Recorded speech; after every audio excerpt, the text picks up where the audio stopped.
하나님 말씀 에스라 10장 1절에서 8절입니다. 포로 생활을 마치고 꿈에 그리던 고국에 돌아오게 됩니다. 우리가 에스라서를 쭉 보면서 감동적인 부분도 있고 뭔가 잘 되는 것처럼 보이지만 문제는 돌아온 에스라 그리고 그 땅의 현실은 그렇지 않았는데요. 하나님의 경고를 무시하고 이방 민족과 통혼하며 다시금 우상 숭배의 길로 나아갔다는 것. 바로 그 절망의 소식 앞에 에스라는 옷을 찢고 머리털을 뜯으며 백성들의 죄를 자기 죄로 여기고 하나님 앞에 엎드렸습니다. 9장이 문제의 진단이라면 10장은 그 죄를 도려내는 아픔을 기록하고 있는데요. 에스라가 하나님의 성전 앞에서 엎드려 울며 기도하여 죄를 자복하고 있어요. 이 모습을 통해서 백성들도 함께 통곡하며 스스로 죄를 고백하고 함께 살았던 아내, 이방인 아내와 그 자녀들을 내보내기로 결단합니다. 결국 회개가 무엇인지를 보여주죠. 우리의 눈물, 감정적인 모습, 일시적인 결단이 회개가 아니라 반드시 행동으로, 삶으로, 순종으로 나아가는 것, 그런 의지적인 모습이 결단으로 이어질 때 그것이 바른 회개라는 것을 우리에게 가르쳐 주고 있어요. 1절 말씀을 보면 에스라가 하나님의 성전 앞에 엎드려 울며 기도하여 죄를 자복할 때에 많은 백성이 크게 통곡하매. 에스라가 울었죠. 그리고 뒤에 백성들이 통곡했죠. 이 울며와 통곡이 같은 단어가 쓰였습니다. 그렇다면 에스라의 그 진심 어린 하나님 앞에 회개하며 간구하는 그 울음의 모습이 백성들에게 그대로 이어지고 있었다는 것이죠. 크게 통곡했다고 말하고 있어요. 그냥 적당히 통곡한 게 아니라 그 죄에 대해서 심각성을 깨닫고 크게 통곡하면서 그들이 모여서 하나님께 회개하고 있는 것이죠. 한 사람의 회개와 그 통곡이 전체 이스라엘을 움직이는 하나의 운동처럼 영적인 대각성이 그들의 가운데 일어나고 있었던 거예요. 지금까지 그들은 이방인과의 통혼에 대해서 크게 문제를 갖지 않았어요. 어떻게 보면 그 땅의 토착민들과 결혼하는 것이 더 삶에 유익이 있었고 여러 가지 이익이 되는 부분들이 있었겠죠. 그러나 에스라의 모습을 보면서 행동의 심각성을 깨닫기 시작합니다. 에스라가 지적하지 않았어요. 너희는 왜 이방인을 만나고 이방인과 결혼하고 그렇게 살아가느냐? 너희 이 모든 것이 다 죄다라고 말하지 않았어요. 그저 묵묵히 하나님 앞에 그 죄를 끌어안고 기도하는 모습을 보고 백성들이 자발적으로 하나님 앞에 회개하며 회개 운동으로 나아갔던 것입니다. 모두가 통곡하고 있을 때 한 사람이 일어나죠. 2절인데요. 엘람 자손 중 여히엘의 아들 스가냐가 에스라에게 이르되 우리가 우리 하나님께 범죄하여 이 땅 이방 여자를 맞이하여 아내로 삼았으나 이스라엘에게 아직도 소망이 있나니. 엘람 자손 스가냐가 등장을 해요. 1차 귀환 때 유다로 돌아온 그러한 사람으로 보이는데요. 우리가 하나님께 범죄하였다. 이 범죄라는 이 마알이라는 단어는 하나님의 어떤 언약을 배신하는 끔찍한 죄를 말하는 거예요. 그냥 뭐 도둑질을 하고 그냥 뭐 누구에게 해코지를 하고 이 정도 수준이 아니라 하나님께 범죄하였다라는 것은 언약을 파기한 그러한 행동이라는 것을 우리는 이 단어를 통해서 알게 되는 거죠. 엘람도 그 가정도 이방인과의 통혼에서 자유롭지 못해요. 26절을 보면 스가냐의 아버지 여히엘도 이방 여인을 취한 자들의 명단에 포함되어 있어요. 그럼 지금 스가냐가 당당하게 그 앞에 나서서 우리 회개합시다라고 말할 형편이 못 되는 거예요, 사실은. 그런데 그 안에서 우리 가정이 걸린 문제이긴 하나 그가 이 자리에 섰다는 것은 너무나도 안타깝고 고통스러운 치부를 드러내는 것처럼 보이지만 그럼에도 이 에스라의 모습을 보고 회개하지 않을 수가 없었다는 거죠. 그러니까 누군가를 정죄하기 위해 이 자리에 선 게 아니라 자기 자신도 이 죄에 있어서 자유롭지 못하기 때문에 모든 사람들과 함께하며 자신의 죄를, 이 공동체의 죄를 고백하는 그러한 모습으로 이어지는 것이죠. 우리는 어떻습니까? 종종 죄를 덮으려고 하죠. 다 그러니까, 다 죄를 지으니까 이 정도는 괜찮겠지. 남들도 다 하니까, 남들도 다 그렇게 하나님의 말씀을 지키지 않으니까, 저 사람은 직분자인데, 저 사람은 목사인데, 목사도 저러는데 우리도 그래도 되잖아 라는 생각을 하게 되는 거죠. 반대로 이런 생각도 있죠. 우린 다 틀렸어, 망했어, 나는 죄인이야, 도저히 변할 조짐이 보이지 않아, 나는 완전히 망했어, 소망이 없다고 말하며 절망에 빠지기도 합니다. 그런데 스가랴의 모습에서는요, 이 두 가지의 모습이 전혀 발견되지 않아요. 첫 번째는 죄에 대해서 인정하고 민감하고 하나님 앞에 진실된 모습으로 나아갑니다. 그러면서 소망이 없다고 말하지 않아요. 소망이 있음을 고백합니다. 소망의 근거가 무엇입니까? 이들이 회개하여서? 이들이 울어서? 이들이 결단해서 내보내서 소망이 있는 거예요? 아니에요. 그건 의지적인 결단이고요. 소망은 예수 그리스도께 있는 거예요. 우리 하나님께 있는 거예요. 그들에게 소망이 있다라고 말하는 것은요, 죄를 지었음에도 불구하고 여전히 죄 가운데 거할지라도 회개하는 자를 기다리시는 그 하나님께 소망이 있다는 것을 지금 스가랴는 고백하고 있는 거예요.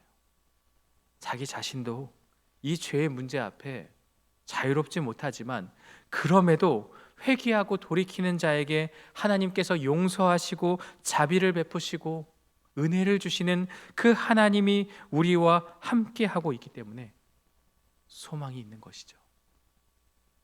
나에게 소망이 있는 이유도 똑같아요. 나의 죄보다 크신 하나님의 은혜가 있기 때문입니다.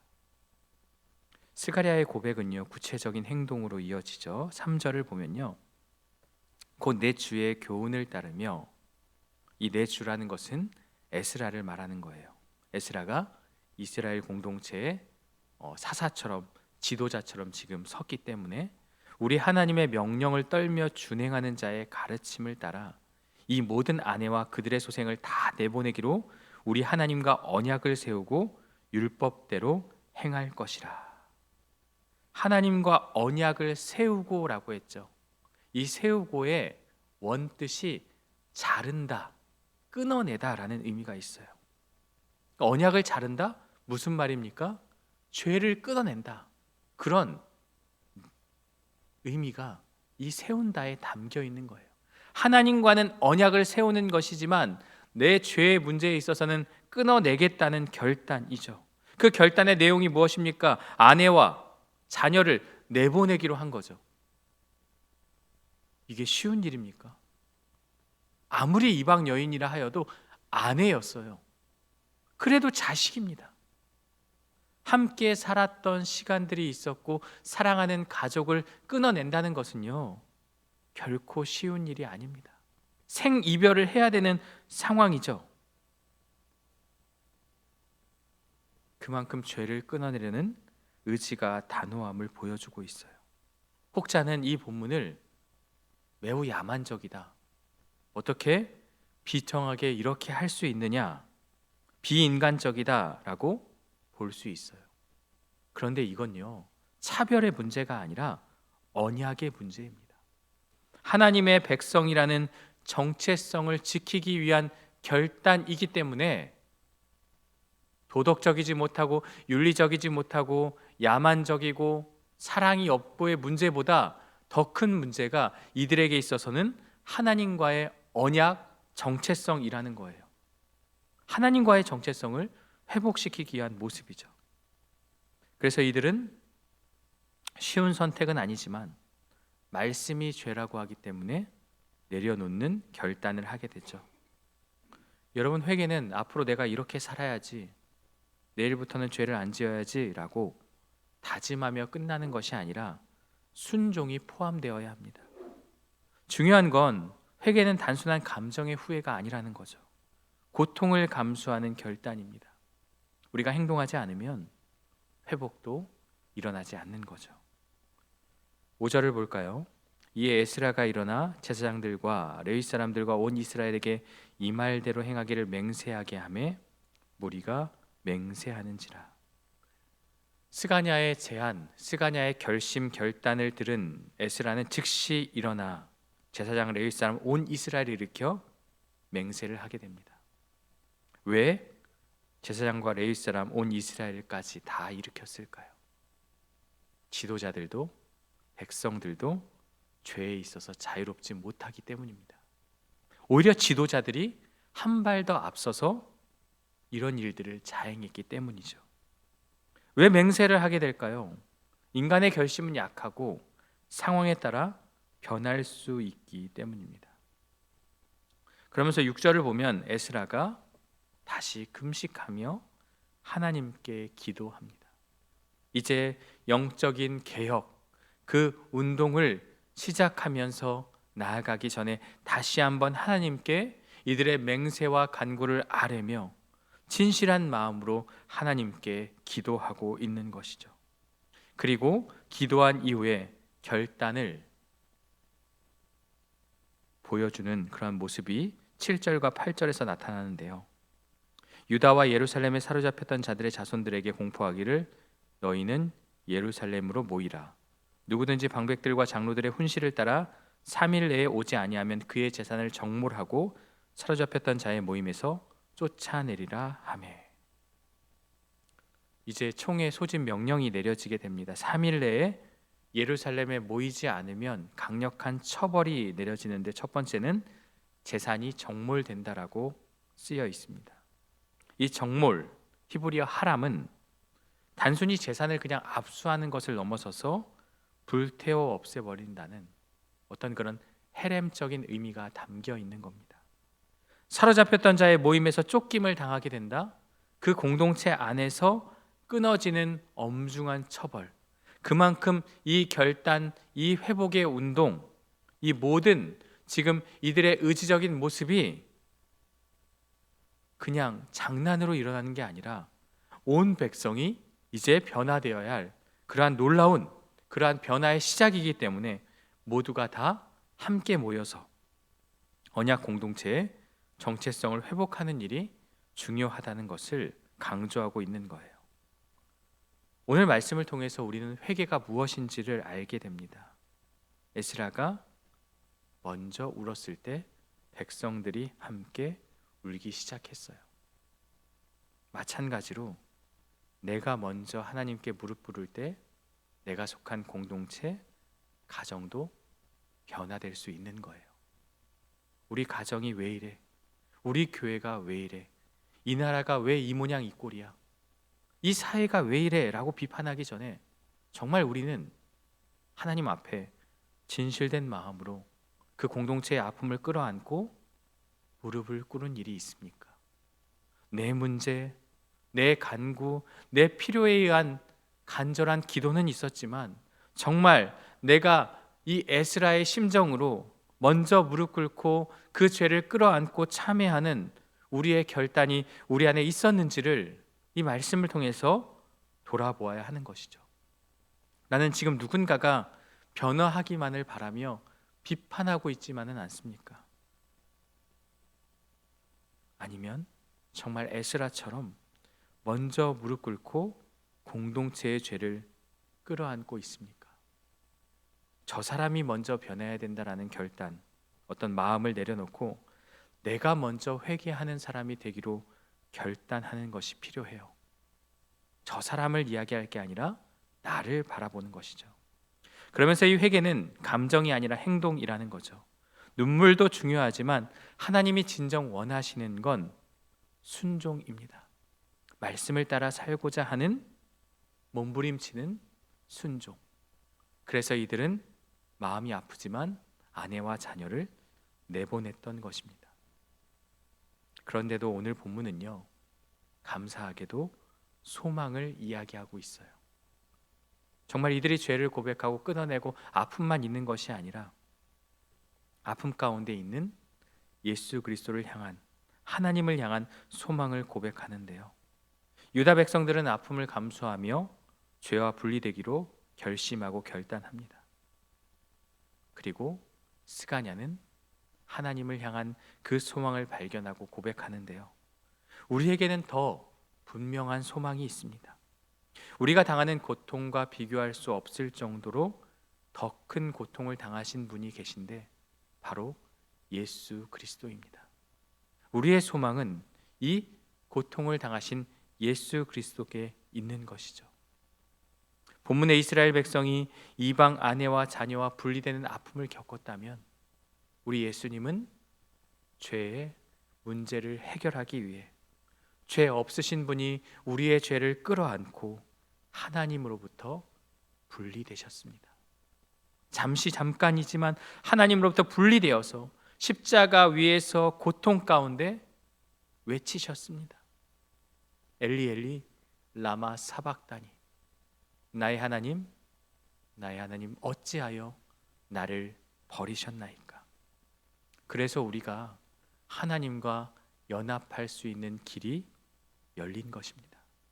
그 죄의 끊어짐이 얼마나 아프고 얼마나 고통스러운지를 예수님께서 보여주셨고 그 결과로 말미암아 화목제물이 되셔서 하나님과 우리 사이의 관계가 회복될 수 있었던 것입니다. 모든 죄의 대가를 그분이 지불하셨기 때문에 지금 본문에 이스라엘 백성들이 치른 그 죄의 대가와 비교할 수 없을 정도의 그 아픔을 우리 주님이 겪으셨기 때문에 우리가 하나님과 연합할 수 있게 된 것입니다. 그렇다면 오늘 우리가 끊어내야 할 죄는 무엇입니까? 하나님보다 더 사랑했던 우상은 무엇입니까? 그것을 끊어내는 것이 쉽지 않습니다. 오늘 본문에 이스라엘 백성들처럼 고통을 따를 수 있어요. 하지만 그 순간에 무엇을 바라보아야 하느냐? 나의 죄를 위해 십자가 위에서 고통당하신 예수님을 바라보아야 합니다. 나를 대신해서 하나님과의 그 관계가 끊어졌던 그 예수님을 바라보며 우리도 마음이 아프고 힘들지만 죄 앞에서 결단하고 끊어내는 결심이 있어야 하는 것이죠. 우리의 소망은요, 눈물과 일시적인 의지적인 결단에 있는 것이 아니라 유일한 소망은 오직 예수 그리스도께 있습니다. 저와 여러분들이 죄를 직면하고 눈물로 회개하며 말씀에 순종하는 삶, 이제 예수라 말씀을 통해서 죄에 대해 더 민감해지고 그러면서도 우리의 죄보다 더 크신 하나님의 은혜가 있음을 소망으로 삼고 삶의 자리에서 그 예수님을 바라보며 살아가길 바라며 무엇보다도 공동체의 죄가 나의 죄임을 끌어안고 함께 도고하며 또 함께 그 아픔을 마음에 품고 결단하여 기도하는 저와 여러분들 되시기를 주님의 이름으로 간절히 축원합니다. 함께 기도하겠습니다. 하나님 아버지, 에스라서의 말씀을 통해서 너무나도 큰 고통과 아픔의 순간들을 우리는 살펴보았습니다. 그만큼 죄가 심각했고 죄의 문제가 너무나도 컸기에 그 죄의 문제를 해결할 수 있는 방법이 오직 하나님 앞에 나와 그 죄를 고백하고 순종하는 것임을 분명히 이 말씀을 통해서 보게 됩니다. 오늘 우리의 삶은 어떠합니까? 우리는 늘 죄에 대해 민감하지 않고 다른 사람을 손가락질하며 나는 거룩하고 의롭다라고 착각하고 있지는 않습니까? 십자가에서 달려 죽으신 그 예수님의 사랑을 잊고 순간순간마다 하나님보다 세상을 더 사랑하는 우리의 모습이 있다면 그 모든 것들을 끊어내는 결단이 있게 하여 주시고 우리의 소망은 오직 예수 그리스도께 있음을 기억하며 그것을 통해 감사하며 살아가는 우리들의 삶이 될 수 있도록 인도하여 주옵소서. 눈물로 그치는 회개가 아니라 삶의 의지적인 결단으로 이어지는 결심이 순종으로 나타나는 행동으로 나타나는 모습이 되게 하여 주시고, 나의 공동체를 비판하거나 손가락질하기 전에 내가 먼저 무릎 꿇고 자복하며 회개하며 하나님 앞에 간절히 구하는 그러한 모습이 우리 안에 있게 하여 주옵소서. 예수 그리스도의 이름으로 기도드리옵나이다. 아멘.